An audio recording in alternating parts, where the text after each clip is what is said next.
Je m'attendais pas du tout à tomber sur ce genre d'endroit ici, c'est spectaculaire. Paris.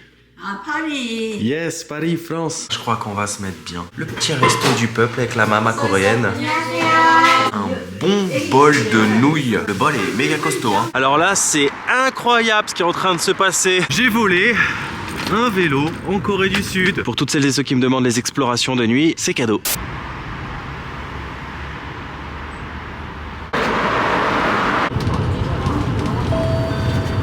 이번 정류장은 월선동 주민센터입니다.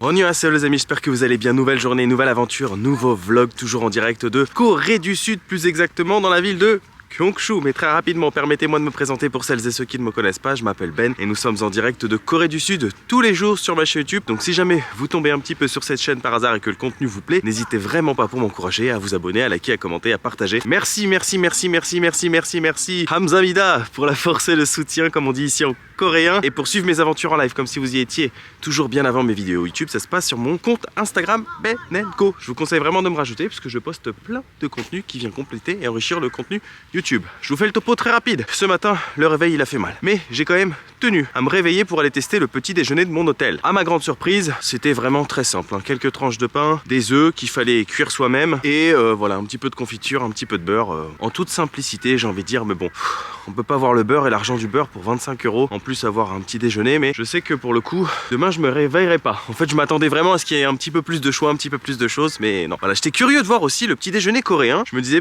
ça se trouve peut-être que j'aurais un petit déjeuner traditionnel coréen. Je ne sais pas d'ailleurs ce que mangent les Coréens au petit déjeuner. Je suis très curieux de le savoir. J'avais découvert là récemment au Japon le petit déjeuner traditionnel japonais, mais alors le coréen, je ne le connais pas et j'en ai jamais entendu parler. Je serais très curieux de le découvrir et de savoir ce que les Coréens prennent au petit déjeuner. Ma foi, après ceci, j'ai pris un bus pour arriver là où je suis, non loin du temple de Bulguksa.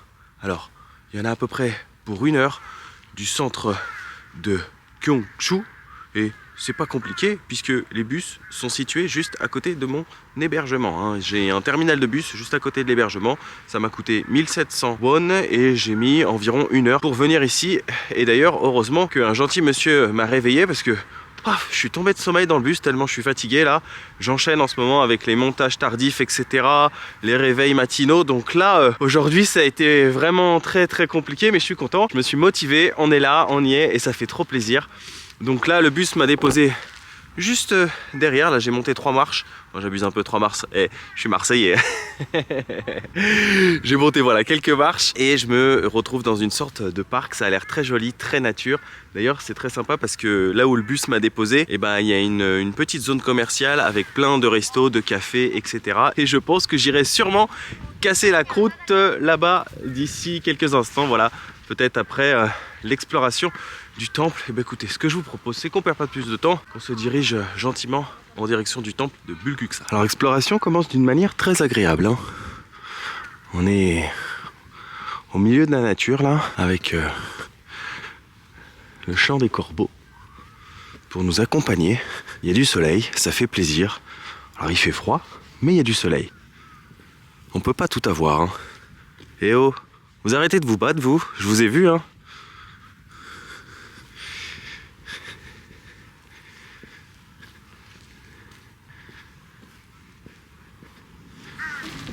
Et c'est parti. Annyeonghaseyo.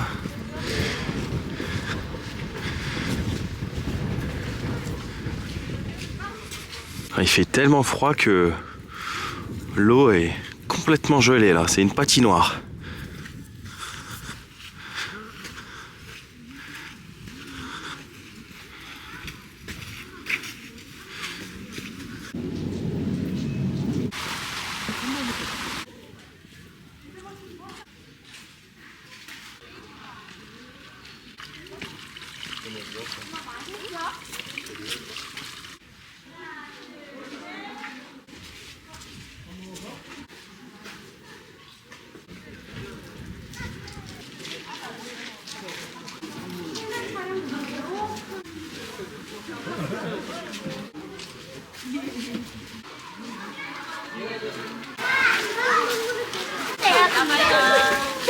이거 우리 유산입니다.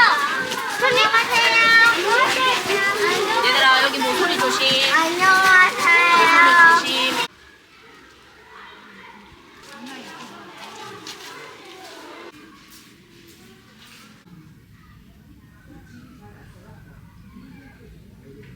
Des temples, on en a vu un paquet récemment lorsque nous étions au Japon. Mais pourquoi celui-ci, en Corée du Sud, est-il si populaire? Pour la simple et bonne raison que déjà, il est très vieux. Il aurait été construit au 8e siècle environ, durant la période Silla. Donc Silla, c'était le nom du royaume qui régnait dans cette partie du monde. Et en fait, il renferme, avec la grotte qui est juste à côté, les trésors du patrimoine national coréen. Et le site, en fait, donc le temple plus la grotte à côté, ont été classés au patrimoine mondial de l'UNESCO. Rien que ça. Le temple a été, hélas, endommagé à travers le temps, mais bien évidemment restauré. C'est ce qui en fait aujourd'hui un lieu exceptionnel à visiter.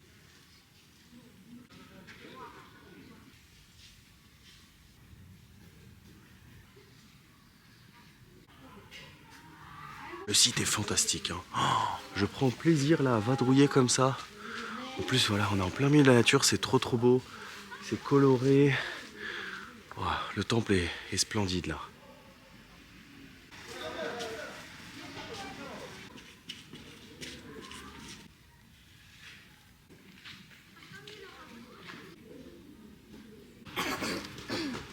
야옹이다. 우리 고양이 뭐 하는 거예요? 야? 고양이. 아까 나무는 왜 뜯어요? 지 발톱. 아니.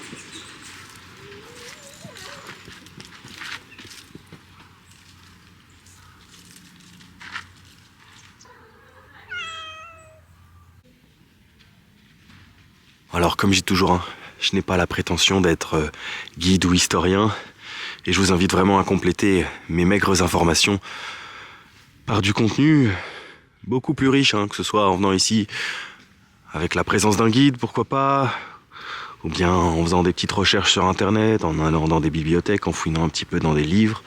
Ce que je peux vous dire, c'est que c'est juste trop beau, puis être là comme ça en pleine nature, waouh, c'est fantastique. J'aime bien vous apporter quelques petites informations, histoire que vous compreniez un petit peu les lieux qu'on visite ensemble, mais ça reste vraiment très maigre, hein.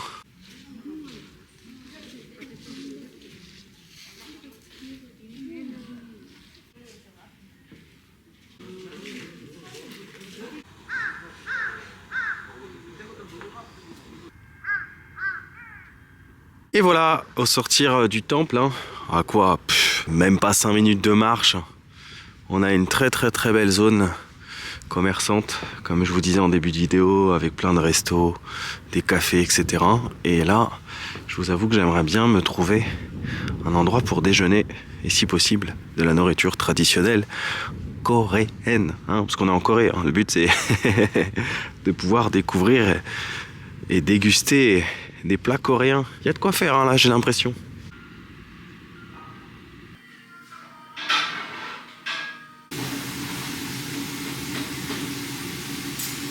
France. Paris. 아, 파리. Yes, Paris, France. 프랑스. France, yes. 감사합니다. 네. 감사합니다. Ça a l'air délicieux. 감사합니다. 네, 맛있게 잡수세요. Là, je crois qu'on va se mettre bien et reprendre des forces parce que, wow, comme je vous ai dit en début de vidéo, aujourd'hui c'est pas facile. Je suis vraiment très fatigué et là, le fait de se poser au chaud, ça fait trop du bien. Alors, pour trouver un endroit où déjeuner, c'est vraiment pas compliqué, hein. Ici, comme je vous ai dit, à l'endroit où le bus nous dépose, à 5 minutes là du temple, il y a une très belle zone commerçante avec pas mal de restos, de petits cafés. Par contre, pour trouver un resto, c'est une tâche un petit peu plus compliquée parce qu'en fait, il y a tellement de choix que tu sais pas vraiment où aller, etc. Donc, je me suis pas pris la tête. J'ai regardé un resto, ouais. Après, j'ai regardé un deuxième resto. Allez, emballé, c'est pesé. Là, j'avais une très gentille dame coréenne, hein. C'est vraiment le petit resto du peuple avec la mama coréenne. 안녕하세요. Qui prépare des nouilles fraîches, un bon bol de nouilles coréennes. Et voilà. L'avantage, c'est que pour se décider à choisir un plat, vous voyez, ça prend pas 10 ans, hein. On a juste le choix entre 3 plats différents. Donc un bol de nouilles traditionnelles coréennes, un non épicé, un épicé. Et ensuite, le pancake traditionnel coréen qu'on a déjà goûté, version street food, il y a quelques jours, lorsque nous étions à Séoul. Alors ça vaut 6000 won et ça vient toujours accompagné, voilà, de ces petits apéritifs traditionnels coréens. Donc là, on a du kimchi et là, je crois qu'on a, voilà, du radis. Si je dis pas de bêtises, hein. Ça se trouve, je me trompe, c'est peut-être du navet. Ce qui est sûr, c'est que c'est délicieux.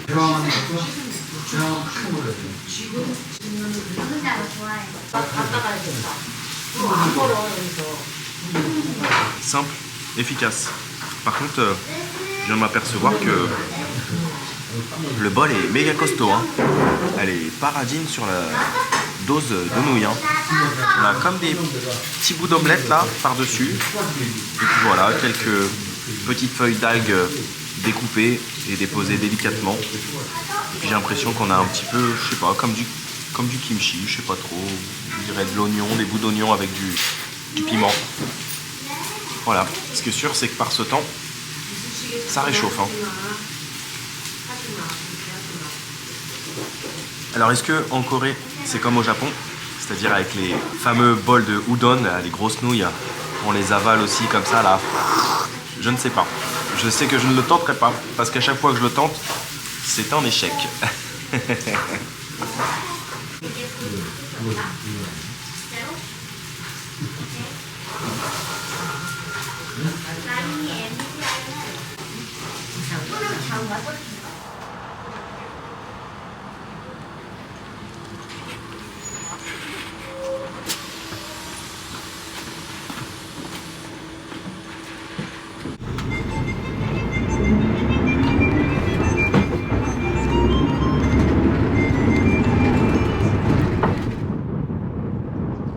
De retour dans le centre de Gyeongju, c'est exactement ici que j'ai terminé ma journée hier. On est juste en face de l'observatoire de la ville. Et d'ailleurs, c'est très beau, hein, de jour comme de nuit. Et la nuit, tout est illuminé, c'est vraiment sympa. Mais là, regardez, de jour, on a une très belle vue dégagée sur les montagnes qui encerclent la ville. Alors, pas loin, il y a le fameux palais de Donggong que je n'ai pas visité hier soir parce que je me suis réservé ça pour aujourd'hui. J'avais envie de le faire de jour et de nuit. Là justement, on arrive quasiment à la tombée de la nuit et c'est pour ça que je m'y dirige.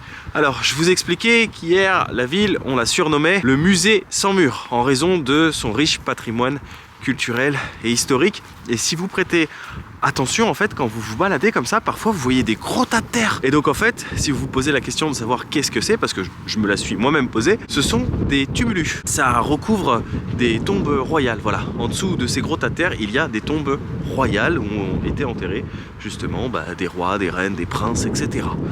Voilà, et ben maintenant, en direction du palais. Ouh, ça caille, ouh. Voilà, là on est mieux. Et puis ici, il y a vraiment de belles balades à faire. Hein. Vous pouvez vraiment vous laisser perdre et vous amuser comme ça, là, à passer un petit peu où vous voulez pour admirer les spots, avoir des vues comme ça dans les hauteurs. En plus, c'est bien parce que bon, là, il fait un peu froid, mais si vous venez par exemple dans une saison où il fait un peu meilleur, bah, vous avez comme ça pas mal d'endroits là pour se poser tranquille. 감사합니다. Je vous avais dit que les Coréens étaient super sympas et bon délire. Je ne vous ai pas menti, en fait, ça c'est un gentil couple que j'ai croisé tout à l'heure quand j'étais au temple. Et parfois je m'amuse à faire des petites blagounettes, c'est-à-dire que quand il y a des gens qui prennent d'autres personnes en photo, j'aime bien arriver derrière et je me mets comme ça sur la photo, voilà, je rigole. Bon, c'est de l'humour, hein, bien évidemment, et les gens le prennent très bien ici. Ça les fait rigoler. Et donc là, je viens de recroiser ce couple qui m'a dit hey, mais on t'a vu, attends, t'as pris une photo avec nous au temple tout à l'heure. Je dis ah oui, c'est vrai. Et là, ils étaient trop contents. Donc voilà, on a commencé un peu à discuter. Ils me demandaient d'où est-ce que tu viens, t'es américain? Je dis non, France, Paris, etc. Et voilà. Donc ça y est, on est arrivé au palais qui est juste là. La route était pas bien longue. Hein. Donc je sais que l'entrée coûte 3000 won, ça fait à peu près grosso modo 2 €. Et là, on va pouvoir l'admirer de jour et de nuit.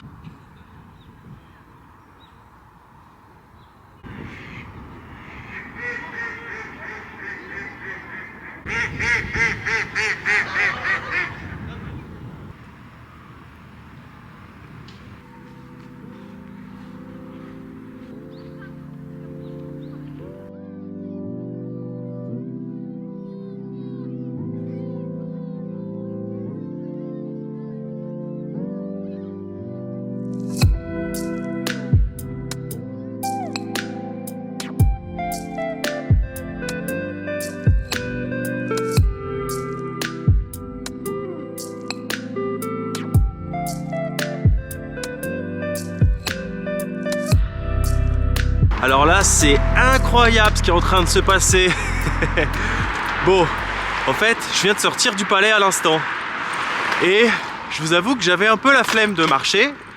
Mais j'avais pas forcément non plus envie de reprendre le bus. Parce que bon, on est quoi, peut-être à 20 minutes là de la rue principale de Gyeongju, où nous étions hier, là où il y a tous les commerces. Qui est pas très loin d'ailleurs de mon hôtel. Et par curiosité, j'ai vu, vous savez là, les sortes de petits Vélib. Oui, je dis petits parce qu'en fait, les vélos sont vraiment petits, hein. On dirait un peu des vélos pliants. Et je suis monté sur l'un d'entre eux, par curiosité, en me disant, bah, les roues doivent être bloquées, obligées. Et en fait, pas du tout. C'est trop bizarre. Alors, est-ce que c'est fait exprès? Je ne sais pas. Est-ce que celui-ci a un bug? Je ne sais pas. Ce qui est sûr, c'est que c'est très agréable parce que là, je suis en train de faire du vélo. Donc du coup, bah, non seulement ça va me décharger de la fatigue, mais en plus, je vais pouvoir rejoindre la rue principale plus vite. Et bien évidemment, je le remettrai proprement dans une station avec d'autres vélos. Là par exemple, regardez, je vois 2 vélos juste là qui sont rangés proprement. Bah, je ferai exactement la même chose. C'est incroyable. Alors franchement, je connais pas la Corée. Je sais pas si c'est fait exprès, je sais pas si c'est gratuit. Ce qui est trop bizarre, c'est que normalement on est censé flasher un peu comme les trottinettes électriques pour que ça fonctionne. Mais visiblement, bah, celui-là il fonctionne. Alors hein, je suis pas un voleur, hein, je le remettrai, promis. Gyeongju by night et à vélo. C'est quand même bien plus agréable, hein. Alors franchement, c'est un mystère, hein. Pourquoi celui-ci fonctionne? En toute logique, si c'était gratuit, il y aurait beaucoup plus de monde à vélo. Donc, franchement, je sais pas. Mais en même temps, si c'était payant, les roues, en toute logique, elles seraient bloquées en fait. On pourrait pas en faire. C'est ça que je comprends pas. Pourquoi moi j'ai pu réussir à le prendre? Attention! Vous voyez, il y en a plein là. Bah, en fait, ce qu'il faudrait, par curiosité, c'est en essayer un autre. Si ça fonctionne, ça veut dire que c'est en libre accès, en toute logique. Et que je ne le savais pas. Mais au moins, vous le saurez. Vous voyez là, les gros tas de terre, c'est ce dont je vous disais un petit peu plus tôt dans la vidéo. C'est ça, les tumulus. Et en fait, en dessous donc, ce sont des tombeaux royaux. Alors si on le sait pas, franchement, on fait pas trop attention. On peut se demander qu'est-ce que c'est, mais on devinerait jamais que bah, c'est des tombes en fait en dessous. Quel kiff hein, de faire du vélo, franchement. J'adore. Ça fait trop plaisir. Ça me fait du bien aux jambes là en plus. Et en même temps ça réchauffe.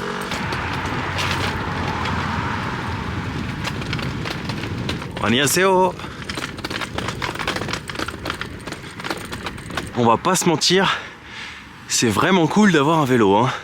Ça change vraiment la fin de cette journée et de cette exploration. Là, je peux faire une petite exploration nocturne.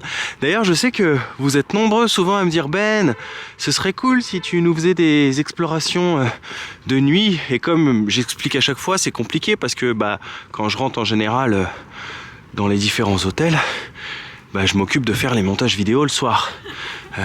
J'ai besoin aussi bah, voilà, de me poser pour faire les montages, sinon bah, malheureusement ils ne vont pas se faire tout seuls.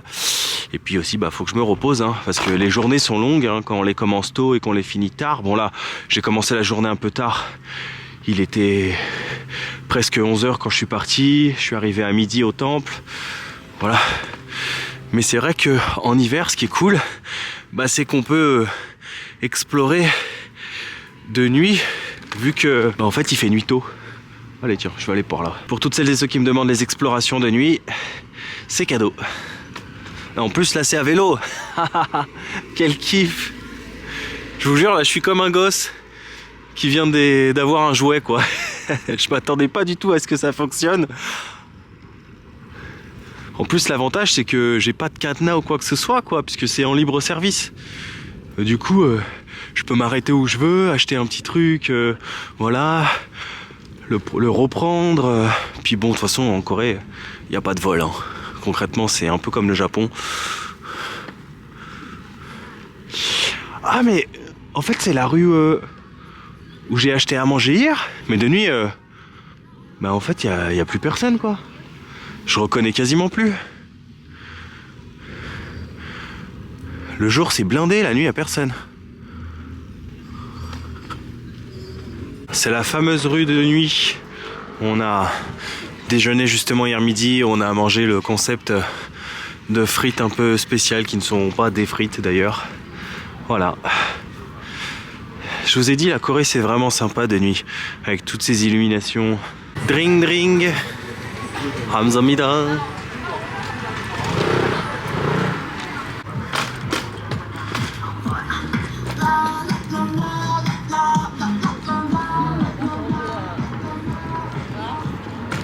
Oh, c'est impressionnant là, tous les plats que j'ai sur la table. Je découvre les petits plaisirs de la cuisine traditionnelle coréenne. Est-ce que je me suis fait arrêter par la police? Je ne sais absolument pas ce qu'on a. Alors ça, c'est très étrange.